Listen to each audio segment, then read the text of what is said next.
வரும் ஜென்மம் நானும் நீ உறவாடலாம்.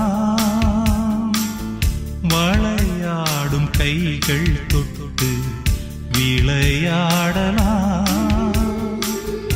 இடைவேளை போலே இந்த பிரிவாகலாம். இப்போது காதல் வேண்டாம், விடை கூறலாம். இளம் பூவே வருந்தாதே, உலகம்தான் திருந்தாதே. அடி பாரதி கண்ணம்மா, நீ பாரத பெண்ணம்மா.